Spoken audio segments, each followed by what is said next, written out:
Why did I write it? Ooh, I wrote the book. Let me tell you this. It started off as a journal. I was in one of the lowest places that a human could be. I would say that. In the eyesight of others now. Because in my eyesight, I looked at it as I was a shuttle or a rocket about to get launched. See, outsiders, they look at your situation and they think it's always the worst. But if you have set in your mind, and even though you're going to have some frustrating days, because believe me, I had my days where I was frustrated, I was disgusted, but I kept keeping at the forefront why I jumped. When you remember why you do something, that becomes your fuel. So no matter what anybody else said, that was my fuel. So I began to journal, if not every day, every other day, the things that were happening to me. I would often go out and I would see people counting my children. Like if I went to a cafe or a restaurant, even a library, when we would walk in, and I have 4 girls, and a lot of times my husband wasn't with me. He would be working, and I would literally see people doing this. And I would get so like, oh, like why? But anyway, outside of that, I wrote down, because I had finally experienced what it was like to be categorized and inconsidered for some of the things that I desired. So all those journal entries, there were so many of them. I said, you know what? I have to turn this into a book, because people won't believe that this stuff ever happened to me. So I turned it into a book because I wanted to be able to go back and see where I came from. I wanted to remember those things to help me stay grounded. My mission for the book. Now that's a heavy question, and the most important question that I'm going to answer. I hope that it gives people the boost that they need in order to take that leap that they've been putting off for so long. I hope that within the different sessions of the book that people can see themselves, that it's relatable to them, that they'll say, hey, she did it. She was a mother, she had all of those kids, her and her husband, they kept their marriage together, and they took this leap together. And I mean, there were some terrible times. There were some terrible times. You get that book, you'll see some of the strenuous things and issues that we faced taking the leap. But I hope it's like me literally pushing people to the edge and them just taking that final step to go ahead and go on over, because I'm telling you, it is to date one of the best moves that I have ever made. And I feel myself getting emotional, because I know where I was before I took the leap, and all of the hardship, all of the terrible things that people said about me, when they called me dumb and they looked at me like I was a scum, when they looked at me like I was a bad mother. Why would I do this? Why would I step out there like that? When I look at myself now, I am fulfilled. And that's what life is all about. That's one of my main missions when I coach, to teach people and usher people into what it means to be fulfilled. It's great to make a lot of money and to be able to go different places, try out new restaurants, go take cruises and book out hotels and have parties. It's great to be able to do all that. Money gives you a certain amount of freedom, and that's great.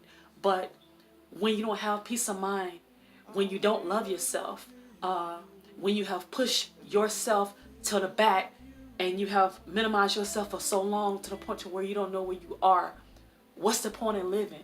You're dead. You're no good for yourself. You're no good for your family or society. So once you found fulfillment, that's the best gift that you can have. And please excuse me, I have found fulfillment. And if I had to do it again, I'll do it all over again. Crazy enough to jump. I named it that because that was the anthem. That was the anthem.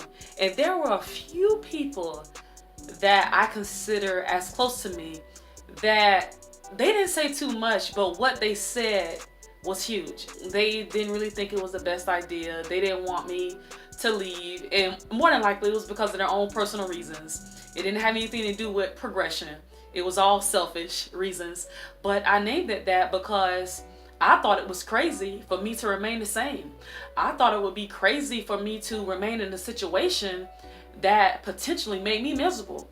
I thought that it was crazy for me to ignore what I felt on the inside. I felt a shift. And I mean, I felt it for more than a year, that it was time for me to get up and do something. And I mean, I was really like seeking and going home at night, staying up and just having quiet time, trying to figure out what that was. And that's something that we all should pay attention to. When you feel something that strong, why would you consistently ignore it? Because when it's all said and done, the things that you did would matter, and the things that you didn't do will also matter. I don't want to be one of those people in the nursing home. Not saying I'm going to the nursing home, because I don't want to do that, but I don't want to be one of those folks at any period of my life where I'm saying, I wish I would have jumped out on that. I wish I would have took advantage of that opportunity. I wish I would have marketed myself more. I wish I would have loved more or been more expressive. I'm not being that type of person. I won't be that person. So I'm crazy enough to jump for it. I'm crazy enough to believe what's on the inside of me. I'm crazy enough to believe that push, that yearning, that itch. I'm crazy enough to jump for it. Hence, that's where the name of the book came from. I was crazy enough to jump. My favorite chapters, I would say Paid in Full. It's because it's in between two. Paid in Full and Brain Unchained. I know you might think that Sacrifice is my favorite chapter, but if you actually read Paid in Full and Brain Unchained, it kind of pieces together what Sacrifice is all about. So I'll have to say those two. And can I explain? Okay. Paid in Full. Many times we feel like, oh, I deserve this. I deserve the best. And we have people in our families and our friends telling us this stuff. Filling our head with this stuff. Oh, you don't deserve that. You can do better than that. Okay. Have you put your best foot forward? Have you gave it your best shot? Have you exasperated all options before you decided to pull back and quit? And usually the answer to those questions is no. So how do you deserve the best if you're not putting out the best, putting forth the best to get it? But it is straight to the point. It's really good. I'm not even going to give it away. I'd recommend you go and read it.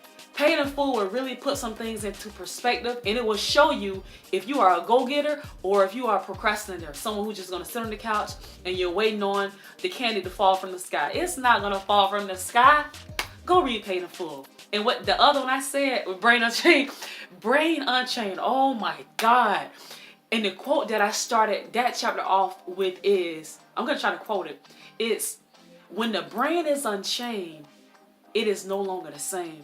Once you experience certain things, you can't rewind and try to go back to where you don't know it anymore. Same thing. If you go to school, you go get a trade, the more you expand your mind, the more experiences you have, the more cultured you are. All that stuff is just building your brain. It's expanding your knowledge, your wisdom.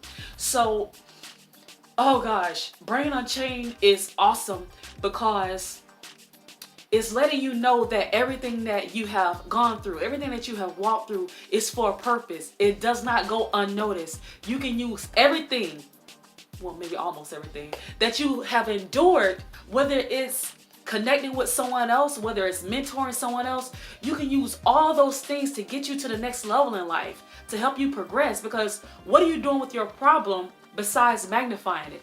What are you doing with your past hurts besides dwelling on it, wallowing in it, and making other people pay for what you experienced in your past? Did you know that you can actually build from those things? Do you know that you can actually make your life better from those things? They serve as lessons. Put it over your back and charge it as a lesson. Okay, what can I learn from it? What did I learn from it? So, Brain Unchained. Once you expand your mind and knowledge and experience and in faith, once you expand, you can't demote your mind anymore. You can't, I mean, you can, but I'm going to say that it's darn near impossible. The hardest part about writing a book, ooh, formatting. Formatting and editing. Ooh, oh my God. Oh, that, man, I was constantly calling one of my friends who's a writer. I was constantly calling my parents, just like, oh my God. And I had my husband just trying to get that right. And you know why? It's because I wanted to learn. Because I knew that I knew that there was so much more that I wanted to say, more material that I wanted to present to people. So I wanted to learn. I didn't want to be in a position where I have to constantly have to call on someone to go to some type of company. And if I find a mistake, I have to keep calling or sending emails. To avoid all that, I vowed and I challenged myself to learn the ropes. So I started studying on it. I started watching videos, and as long as it took, it was worth it. Because when I did my second book, I was done with it in what? Less than a month? I mean, it was like a piece of cake. But that first book, it took me so long to get the formatting and the editing right. But I'm so glad I did, because it have made things so much easier for me. But yes, that was the most challenging part. But again, like I just said about once the mind is expanded, I'm so excited and I'm so proud that I reached a milestone, because that did present quite the challenge for me.